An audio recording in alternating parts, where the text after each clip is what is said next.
cabeça, garotão, capricha que o placar não é teu. Eu boto fé nessa cabecinha, garotão Zé Maria. Está autorizado, vai chover lá dentro da boca da botija, barreira por dois homens. Correndo pro pedaço, Zé Maria, conclusão na boca do gol. Tentou, Basílio de cabeça, tentou, vai lá.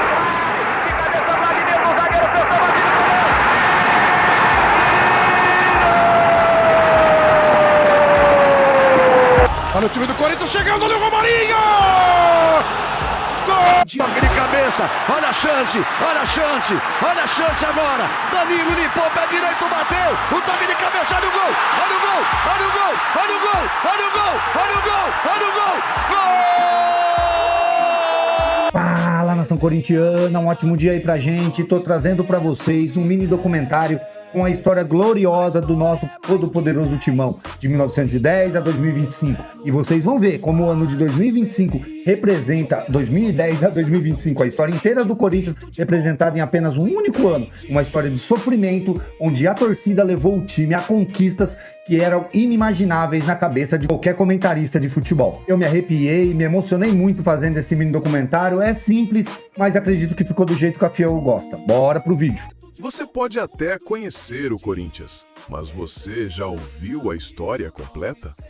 Do terrão da várzea, onde 4 operários ousaram sonhar, ao topo do mundo em Yokohama, diante do Chelsea.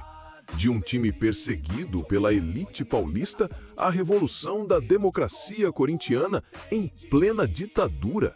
Do rebaixamento mais doloroso à redenção com Ronaldo e a conquista da América de forma invicta. Do sofrimento político nos bastidores à explosão da Fiel na arena lotada com mais um título sobre o maior rival. Essa não é só a história de um clube, é a história de um povo, é a história de resistência, fé e de uma torcida que nunca abandona. Essa é a verdadeira jornada do Esporte Clube Corinthians Paulista. E você vai ouvir agora, do começo ao fim. Da fundação até o fim da década de 80. 1910. O nascimento de um sonho popular. No início do século XX, o futebol no Brasil ainda era um esporte restrito à elite. Os gramados eram frequentados por barões do café, por senhores engravatados e por seus filhos bem-nascidos. As partidas eram disputadas em clubes fechados, onde o povo sequer podia entrar para assistir. Mas enquanto a bola rolava para poucos, um novo sentimento nascia nos becos e ruas do bairro do Bom Retiro, em São Paulo. Ali, no meio da poeira, da correria dos operários e do burburinho dos imigrantes, surgia o desejo de algo grandioso. Um time que representasse o povo. Foi então que, em 31 de agosto de 1910, desembarcou em São Paulo o Corinthians Football Club, da Inglaterra. A equipe encantou os olhos de todos com o futebol simples, objetivo e ofensivo. No dia seguinte, inspirados pela apresentação dos ingleses, 5 amigos se reuniram à luz de um lampião na rua José Paulino. Anselmo Correia, Antônio Pereira, Carlos da Silva, Joaquim Ambrósio e Rafael Perrone decidiram fundar um clube diferente de todos os outros. Assim, nasceu o Sport Club Corinthians Paulista. O nome foi uma homenagem direta aos ingleses, mas com um toque local. Paulista foi adicionado porque já existia um outro Corinthians no interior. Mas mais do que um nome, nasceu uma identidade. Um time que não pertenceria a poucos, mas a todos. Um clube que nascera para ser do povo e para o povo. Os primeiros passos no campo e na alma do povo. Nos primeiros anos, o Corinthians enfrentou tudo o que poderia dar errado. Não havia campo próprio, nem bola decente, nem uniformes iguais.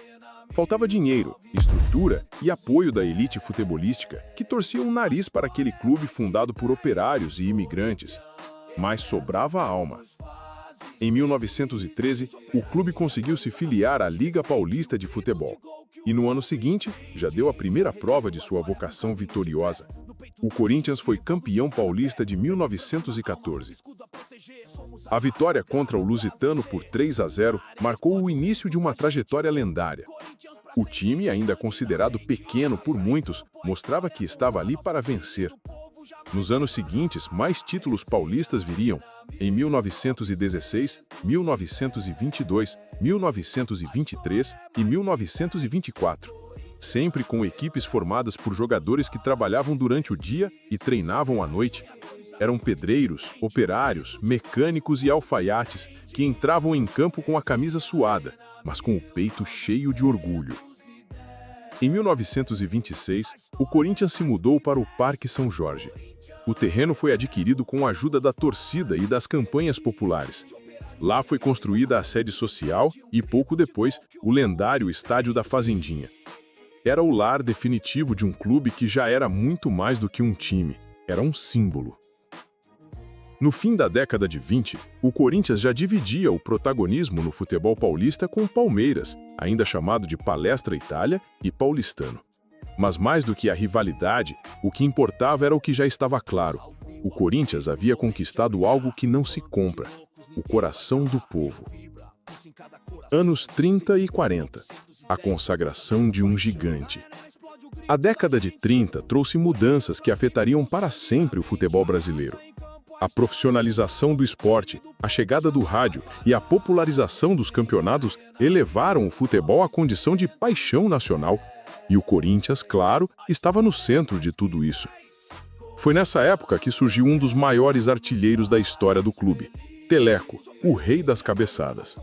Entre 1934 e 1944, ele marcou mais de 250 gols com a camisa alvinegra. A sua presença em campo era sinônimo de gol. Entre 1937 e 1939, liderado por ele, o Corinthians conquistou 3 títulos paulistas consecutivos, um feito que consolidou sua hegemonia. Naqueles anos, o Estádio da Fazendinha vivia lotado. A torcida já mostrava sua paixão inabalável, cantando, gritando e chorando por seu time. O Corinthians era, sem dúvida, o time mais popular do estado. Mesmo com as turbulências provocadas pela Segunda Guerra Mundial, que impactaram o Brasil e o mundo, o Corinthians seguiu forte. Em 1941, conquistou mais um título paulista. Mas foi em 1949 que viveu um de seus momentos mais memoráveis. O ataque corintiano marcou 103 gols em apenas 20 partidas. Era um espetáculo. Comandado por craques como Cláudio, Luizinho, Baltazar e Carbone, o time encantava dentro e fora de campo. Cláudio viria a se tornar o maior artilheiro da história do clube, com 305 gols. Luizinho, o pequeno polegar, tornaria-se um dos mais amados da torcida pela garra e talento com a bola nos pés. O fim dos anos 40 marcou a transição definitiva do Corinthians. De clube do povo paulistano, ele se tornava um fenômeno nacional. Já não era apenas um time, era uma religião. Década de 50. O campeão do 4º centenário. Os anos 50 começaram com um Corinthians forte, confiante e empilhando troféus. Em 1951 e 1952, o time foi campeão paulista com autoridade. Mas foi em 1954 que o clube escreveu um dos capítulos mais gloriosos de sua história. A cidade de São Paulo completava 400 anos de fundação. O Campeonato Paulista daquele ano, por isso, tinha um peso simbólico ainda maior. E o Corinthians não decepcionou. Com um futebol ofensivo, envolvente e emocionante, venceu o campeonato e se tornou o campeão do 4º centenário. Era mais do que uma taça. Era o reconhecimento da cidade que viu o clube nascer. Era a união entre o Corinthians e São Paulo em uma data histórica. O elenco era estrelado. Gilmar dos Santos Neves no gol, que mais tarde seria bicampeão mundial pela seleção. Baltazar, Cláudio, Luizinho, nomes que ficariam para sempre na memória corintiana. Esse período foi o auge técnico de uma geração. O Corinthians se consolidava como um dos maiores clubes do Brasil. 1955 a 1977, o longo jejum e a força da torcida. Após o brilho dos anos 50, o Corinthians entrou numa fase de seca de títulos que duraria 23 anos, um jejum doloroso. Um silêncio nas galerias de troféus, mas não um silêncio nas arquibancadas. Pelo contrário, a torcida cresceu ainda mais. O amor ao time não diminuiu. A cada ano sem título, o vínculo entre time e povo se tornava mais forte. Ser corintiano era resistir, era não abandonar, era cantar mais alto mesmo quando a fase era ruim. E então veio 1976. Na semifinal do Campeonato Brasileiro, o Corinthians enfrentou o Fluminense no Maracanã. E o que se viu foi um fenômeno sem precedentes. Mais de 70 mil corintianos invadiram o Rio de Janeiro para apoiar o time. Foi a maior mobilização de torcedores visitantes da história do futebol mundial. Nascia a invasão corintiana. O Corinthians eliminou o Fluminense nos pênaltis. E aquela noite no Maracanã entrou para a eternidade. O Brasil inteiro viu a força de uma torcida que parecia não ter limites. O grito entalado finalmente explodiu em 13 de outubro de 1977. O Corinthians enfrentava a Ponte Preta no Morumbi pela final do Campeonato Paulista. O jogo estava tenso, nervoso, suado, até que aos 36 do segundo tempo, Basílio empurrou a bola para o fundo das redes. Era o gol do alívio. O gol da libertação, o fim do jejum. A cidade parou. A nação corintiana chorou. O povo tomou as ruas como se o Brasil tivesse conquistado uma Copa do Mundo. Era mais do que um título. Era um milagre, uma redenção. Anos 80. A democracia corintiana e a resistência em campo. A década de 80 começou com uma mudança de espírito no Parque São Jorge. O Corinthians já não era mais apenas um time popular. Era um símbolo de liberdade, de expressão, de consciência política. Em meio à ditadura militar, um movimento revolucionário nascia dentro do próprio clube. A democracia corintiana. Liderados por Sócrates, Casagrande, Vladimir e Zenon, os jogadores passaram a tomar decisões junto à diretoria. Horários de treino, contratações, escalações e até regras de concentração eram decididas em assembleias com todos os atletas. Era futebol com política. Era democracia dentro das 4 linhas. Era coragem. O time jogava bonito, com inteligência e alma. Em 1982 e 1983, conquistou o Campeonato Paulista com autoridade, embalado pela paixão da torcida e pela liderança de Sócrates, um craque dentro de campo e um pensador fora. Não era apenas um time que vencia, era um time que inspirava. Nas arquibancadas, as faixas com frases de resistência e liberdade dividiam o espaço com bandeirões gigantes. O Corinthians era o time do povo, mas agora também era o time da consciência. Foi nesse clima que a década de 80 se firmou como um dos períodos mais marcantes da história alvinegra, não tanto pelos títulos, mas pelo que o clube representava. Um grito de liberdade em um país que aprendia a respirar de novo. O auge político veio em 1984, quando o clube passou a apoiar diretamente o movimento Diretas Já, pela volta das eleições presidenciais no Brasil.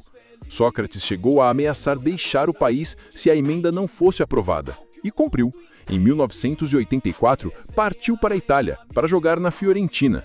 A democracia corintiana se esfarelava, mas o impacto daquela era seguiria vivo na alma do clube. A transição dolorosa para os anos 90. Com o fim da democracia, o Corinthians entrou em um período de instabilidade. A paixão da torcida seguia imensa, mas os títulos rareavam. Vieram jogadores emblemáticos como Neto, Viola e Tupanzinho. E, se não eram craques incontestáveis, eram carismáticos, corajosos e corintianos. O time de 1990 entrou como azarão no Campeonato Brasileiro. Comandado por Nelsinho Batista, tinha em Neto o cérebro e no jovem Viola a ousadia. E mesmo sem ser o favorito, o Timão eliminou o Atlético Mineiro na semi e na final superou o forte São Paulo de Tele Santana, com um gol solitário de Tupanzinho. Era o primeiro título nacional do Corinthians após décadas de espera. O grito de campeão brasileiro, engasgado desde sempre, ecoou no Morumbi. Os corintianos, enfim, tinham um troféu nacional para chamar de seu. Era o início de uma década que traria ainda mais glórias. A era Marcelinho Carioca e o domínio paulista. Nos anos seguintes, o Corinthians se fortaleceu com a chegada de Marcelinho Carioca, o pé de anjo. Com ele, vieram títulos importantes, os paulistãos de 1995 e 1997, além da Copa do Brasil de 1995, com uma vitória histórica sobre o Grêmio no Olímpico. Em 1998, sob o comando do técnico Vanderlei Luxemburgo, o Timão montou uma equipe fortíssima, com Marcelinho, Rincon, Vampeta, Edilson e Luizão. O time conquistou o Brasileirão de 1998, batendo o Cruzeiro na final. Em 1999, com Oswaldinho de Oliveira no comando, repetiu a dose. O Corinthians se tornava bicampeão brasileiro, com um futebol vistoso e jogadores em seu auge técnico. Era o melhor time do país. Marcelinho cobrava faltas como poucos, Edilson driblava como ninguém, Rincon era o equilíbrio e Vampeta a irreverência. O mundo a seus pés, campeão mundial em 2000. Em 2000 veio o ápice. O Corinthians foi o representante do Brasil no primeiro Mundial de Clubes da FIFA, organizado em casa. Venceu o Raja Casablanca, empatou com o Real Madrid e superou o Al Nassr na fase de grupos. Na final, enfrentou o rival Vasco da Gama, campeão da Libertadores. O jogo terminou empatado. Nos pênaltis, brilhou a estrela de Dida, que pegou 2 cobranças. O Corinthians, com calma, venceu por 4-3. Campeão mundial de clubes da FIFA, um título que coroava a grande geração dos anos 90. Queda e renascimento, rebaixamento em 2007 e retorno triunfal. Mas nem tudo são glórias. Após anos de má gestão, acordos polêmicos como a parceria com a MSI e campanhas fracas, o Corinthians amargou o pior momento de sua história, o rebaixamento para a Série B em 2007. Foi um golpe, mas como todo bom corintiano, o clube não caiu sozinho. Levou junto uma multidão apaixonada. A Fiel lotou estádios mesmo na segunda divisão. Em 2008, com Mano Menezes no comando e Douglas, André Santos e Dentinho em campo, o Corinthians voltou à elite com autoridade. No mesmo ano, anunciou a contratação de um dos maiores nomes da história do futebol mundial, Ronaldo Fenômeno. Quando o Corinthians anunciou a contratação de Ronaldo Nazário, o mundo do futebol duvidou. Muitos achavam que o Fenômeno já estava aposentado em espírito. Com o corpo castigado por lesões e longe do auge físico, ele chegou ao Parque São Jorge no final de 2008, cercado de desconfiança. Mas dentro do clube, o ambiente era outro. Respeito, admiração e principalmente fé. Ronaldo sabia que ali, no Corinthians, teria a chance de reescrever seu final. E foi isso que ele fez. Em 2009, já com Mano Menezes consolidado no comando, o time montou uma base forte, com Christian, Elias, Douglas, Jorge Henrique, William, Chicão e o garoto Dentinho. Era um elenco entrosado, vibrante e, com Ronaldo, letal. A campanha da Copa do Brasil de 2009 foi inesquecível. O Corinthians passou com autoridade por adversários difíceis e, na final, atropelou o Internacional. 2-0 no Pacaembu e 2-2 no Beira-Rio. Ronaldo brilhou com gols e passes geniais. Era o primeiro título nacional após a queda. A redenção estava completa. O centenário e a frustração de 2010. Com a base mantida, a expectativa para 2010 era altíssima. O clube completava 100 anos de existência e a obsessão era uma: conquistar a Libertadores da América, que ainda era um sonho distante. A equipe fez uma primeira fase forte e chegou às oitavas com moral, mas esbarrou no Flamengo, de Wagner Love e Adriano. Uma eliminação dolorosa, no detalhe. O centenário foi frustrante e, após a queda, Mano Menezes foi chamado para assumir a seleção brasileira. O ciclo se encerrava ali. Chegada de Tite e construção da identidade vencedora. Em meio à transição, o Corinthians passou por técnicos como Adilson Batista e Paulo César Carpegiani. Mas foi com a volta de Adenor Leonardo Baqui, o Tite, no fim de 2010, que as coisas começaram a tomar forma novamente. Tite não apenas conhecia o clube, como também trazia um projeto de jogo, uma filosofia coletiva e, acima de tudo, equilíbrio emocional. Em 2011, o Timão mostrou força no Brasileirão, com um elenco renovado, liderado por Lidson, Paulinho, Ralf, Douglas, Jorge Henrique, Fábio Santos, Castan e Júlio César. O Corinthians brigou ponto a ponto contra o Vasco e o Fluminense. No fim, garantiu o título na última rodada, com um empate contra o Palmeiras em um Pacaembu lotado, sob lágrimas pela morte recente de Sócrates. O título brasileiro de 2011 teve um sabor especial. Era o prenúncio de algo maior. Libertadores 2012. O gigante acorda no continente. A obsessão voltava com força. Em 2012, o Corinthians entrou na Libertadores com desconfiança externa, mas confiança interna. Com Cássio no gol, recém-chegado e ainda pouco conhecido, e uma defesa sólida formada por Chicão, Castan, Fábio Santos e Alessandro, o time se mostrava pragmático e competitivo. Na fase de grupos, eliminou o Nacional do Paraguai, o Cruz Azul do México e o Deportivo Táchira da Venezuela com sobriedade. Nas oitavas, bateu o Emelec do Equador. Nas quartas, um dos maiores jogos da história recente do clube, Corinthians e Vasco, no Pacaembu. Após um 0-0 no Rio, o jogo de volta foi tenso, dramático. Cássio, com uma defesa impossível diante de Diego Souza, se consagrou. E depois, Paulinho, de cabeça, fez o gol que levou o time à semifinal. Na semi, o confronto dos sonhos, Corinthians e Santos, Neymar contra o time coletivo. O Corinthians foi superior nos 2 jogos. Venceu na Vila Belmiro, com um golaço de Emerson Sheik, e segurou o empate no Pacaembu. A final seria contra o Boca Juniors, um gigante argentino acostumado a Libertadores.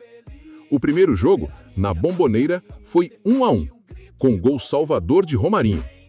Na volta, num Pacaembu eletrizado, Emerson Sheik escreveu seu nome na história com 2 gols. Corinthians 2, Boca 0. Campeão invicto da Libertadores. O maior título da história do clube. Mundial de Clubes 2012, a consagração em Yokohama. A campanha épica teve sua coroação no Japão. No Mundial de Clubes da FIFA, o Corinthians enfrentou o Chelsea, campeão europeu. Com um estádio completamente tomado pela torcida corintiana, que atravessou o mundo, o time de Tite fez história. Com um plano tático perfeito, marcação ajustada e coração em cada dividida, o Corinthians segurou o ataque inglês. E aos 23 minutos do segundo tempo, Guerreiro, de cabeça, aproveitou o rebote e fez o gol do título. Corinthians 1, Chelsea 0. Campeão do mundo, invicto. A torcida invadiu o gramado, invadiu o planeta. O mundo era preto e branco. Após a conquista do mundo em 2012, o Corinthians chegou a um patamar que poucos clubes sul-americanos alcançaram. Vivia o auge de sua história, com uma identidade consolidada, uma torcida apaixonada e um elenco que misturava raça e inteligência tática. 2013, invencibilidade no Paulista e mais um título internacional. O ano de 2013 começou com a mesma força. O Corinthians conquistou o Campeonato Paulista invicto, feito raro e emblemático. Na final contra o Santos, com Neymar ainda no elenco, o Timão venceu por 2-1 no primeiro jogo e segurou o empate por 1-1 no segundo, conquistando mais um título regional com autoridade, entrega e consistência. Na sequência, veio mais uma taça internacional, a Recopa Sul-Americana, conquistada contra o rival São Paulo. No Morumbi, vitória por 2-1. No Pacaembu, um sonoro 2-0. Era o coroamento do elenco campeão do mundo, agora empilhando conquistas. Mas ali também começava o desgaste. A eliminação precoce na Libertadores de 2013, novamente contra o Boca Juniors, doeu. E aos poucos, o ciclo vencedor foi se esgotando. Jogadores importantes saíram, Tite deixou o clube e o time perdeu sua força. 2014, a Arena Corinthians e um novo começo. O ano de 2014 ficou marcado não por conquistas dentro de campo, mas pela inauguração da Arena Corinthians, construída em Itaquera para a Copa do Mundo. Um estádio moderno, com capacidade para mais de 45 mil torcedores, que passou a ser o novo lar da Fiel. A estreia oficial da Arena foi justamente na abertura da Copa do Mundo, com um jogo Brasil-Croácia. E embora o clube não tenha jogado, sentia-se a grandeza da Casa Alvinegra. Quando o Corinthians finalmente pisou ali como mandante, foi emoção pura. A torcida abraçou o novo templo como se sempre tivesse existido. Dentro de campo, o time ainda buscava uma nova identidade, mas ela estava para voltar. 2015, o Corinthians mais eficiente da história. Com o retorno de Tite, agora mais maduro e estudioso do que nunca, o Corinthians formou uma equipe que muitos consideram a mais inteligente e equilibrada de sua história. Com Cássio, Fagner, Gil, Renato Augusto, Elias, Jadson e Wagner Love, o time jogava com maestria. No Campeonato Brasileiro de 2015, o Corinthians sobrou. Tite aplicou sua filosofia de jogo posicional com disciplina e leveza. A equipe marcou 71 gols e sofreu apenas 31, numa campanha quase perfeita. Renato Augusto foi o maestro, Jadson o garçom, Wagner Love o goleador e Cássio o escudo da defesa. Ex-campeão brasileiro com 3 rodadas de antecedência. Tite conquistava sua segunda taça nacional pelo clube e logo após seria chamado para a seleção brasileira. Mais uma era se encerrava. O desafio era manter o nível. 2016. Reconstrução difícil e queda de rendimento. Sem Tite, o Corinthians tentou manter o ritmo com o Cristóvão Borges, Oswaldo de Oliveira e outros técnicos, mas nada se encaixava. As saídas de Renato Augusto, Jadson, Ralf e Elias pesaram. O clube perdeu sua espinha dorsal e entrou num período de instabilidade técnica. Em campo, os resultados não vinham. Fora dele, a pressão aumentava. As dívidas com a Arena Corinthians começavam a pesar, e a diretoria já dava sinais de dificuldades para manter o clube competitivo financeiramente. 2017. A surpresa que virou conquista.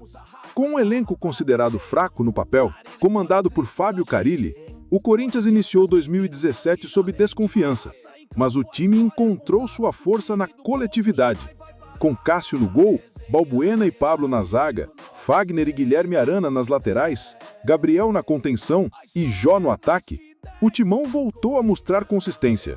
O Paulistão 2017 foi vencido com autoridade. E no Brasileirão, o Corinthians iniciou uma campanha histórica. 19 jogos de invencibilidade no primeiro turno, com vitórias marcantes sobre Palmeiras e São Paulo. Jó brilhou, marcou 18 gols e foi artilheiro da competição. No fim, o time se sagrou heptacampeão brasileiro, com méritos e raça. Uma campanha que surpreendeu o país. 2018 e 2019. Oscilações, títulos estaduais e crise política. Nos 2 anos seguintes, o Corinthians ainda conquistou o Paulistão de 2018 e 2019, com um time mais limitado, mas guerreiro. No entanto, a queda técnica foi visível. O futebol era pragmático, pouco ofensivo, e a torcida começou a cobrar mais criatividade. Fora de campo, a situação política se agravava. O clube acumulava dívidas, sobretudo com a Arena Corinthians. A gestão de André Sanches voltou ao comando, mas dividia opiniões. Enquanto isso, o desempenho do time despencava. A busca por um novo ídolo esbarrava na instabilidade. 2020-2021. Pandemia, incertezas e sobrevivência. A chegada da pandemia da Covid-19 trouxe um novo desafio para o clube. Sem torcida nos estádios, com redução de receitas e dificuldades financeiras, o Corinthians viveu anos de sobrevivência. O time ficou fora das principais disputas e viu adversários se destacarem. Mesmo assim, a Fiel seguiu ao lado. Ainda que sem títulos, surgiram nomes como Gustavo Mosquito, Lucas Piton e João Vitor, revelações que trouxeram ânimo. Mas era pouco. A pressão por mudança crescia. 2022. Esperança com reforços e volta da competitividade. Em 2022, o Corinthians ousou. Trouxe nomes como Renato Augusto, de volta, William, Paulinho, Juliano e Roger Guedes. Um elenco experiente e com qualidade. O técnico Vitor Pereira, português, trouxe uma nova filosofia. O time chegou à final do Paulistão, à semifinal da Copa do Brasil e às quartas da Libertadores. Competitivo, ainda que sem títulos. A arena voltou a pulsar, com a torcida empurrando o time como nos velhos tempos. A base também voltou a brilhar, com o Duqueiroz, Adson e outros jovens sendo lapidados. 2023-2024. Crise interna, trocas constantes e turbulência política. Apesar do investimento, o Corinthians não conseguiu se estabilizar. O clube viveu uma sequência de trocas de treinadores, Luxemburgo, Fernando Lázaro, Mano Menezes, entre outros. A falta de identidade em campo refletia a crise nos bastidores. A eleição de Augusto Melo como novo presidente em 2023 representou uma ruptura com o grupo político anterior. A promessa era de modernização, transparência e uma nova era administrativa. Mais rapidamente, denúncias internas, pedidos de impeachment e polêmicas voltaram a assombrar o Parque São Jorge. A Gaviões da Fiel, maior organizada do clube, se envolveu diretamente nas manifestações e protestos, exigindo transparência, respeito à história centenária e exigindo um novo caminho, mais transparente, moderno e digno da camisa que vestem milhões de apaixonados. No Campeonato Paulista de 2025, o Corinthians sagrou-se campeão ao vencer o rival Palmeiras na grande final. A decisão aconteceu em 2 jogos. O Corinthians venceu o primeiro duelo por 1-0 fora de casa no Allianz Parque e segurou um empate em 0-0 na partida de volta diante de quase 49 mil torcedores na Neoquímica Arena. Esse resultado garantiu o título paulista de 2025 ao Corinthians pelo placar agregado de 1-0, encerrando um jejum de quase 6 anos sem títulos de expressão. Com esse triunfo, o Corinthians chegou ao seu 31º título paulista, ampliando sua liderança como o maior vencedor do estado, agora com 5 títulos a mais que o arquirrival Palmeiras. Um dos grandes destaques da decisão foi o goleiro Hugo Souza, que defendeu um pênalti cobrado por Rafael Veiga e foi decisivo para garantir a vantagem corintiana e a taça. Apesar da recente conquista do Campeonato Paulista de 2025, o Corinthians vive um momento delicado nos bastidores. O clube enfrenta uma de suas maiores crises políticas e administrativas. O atual presidente, Augusto Melo, foi afastado do cargo sob denúncias graves de má gestão e chegou a ser investigado com risco real de prisão. Para agravar o cenário, ex-presidentes da era anterior, ligados a décadas de comando no Parque São Jorge, também enfrentam processos internos e podem ser expulsos do quadro associativo, após investigações apontarem uso indevido do cartão corporativo do clube. O ambiente político é de tensão e a torcida, como sempre, segue atenta, cobrando respeito pela história centenária e exigindo um novo caminho, mais transparente, moderno e digno da camisa que veste milhões de apaixonados. Mas se há algo que a história do Corinthians ensina, é que nunca se deve duvidar do timão. Em mais de um século, o clube já caiu, já sofreu, já foi desacreditado e, mesmo assim, sempre voltou mais forte. Foi campeão do mundo após ser rebaixado. Foi campeão invicto da América após anos de zombarias. Foi campeão no campo e nas arquibancadas, com suor, raça e fé. Esta foi a história do Esporte Clube Paulista Corinthians, um clube forjado na luta, movido pela paixão e sustentado por uma das torcidas mais fiéis do planeta. E que, apesar das turbulências atuais, como tantas vezes já fez, tem tudo para dar mais uma volta por cima. Porque o Corinthians é assim, não é apenas um time. É resistência, é povo, é alma, é história viva. E a próxima grande conquista já está sendo escrita. Cara, eu me emocionei muito, espero que vocês tenham gostado. Eu tinha feito já isso antes da conquista da Copa do Brasil. Eu quero trazer um só sobre a Copa do Brasil.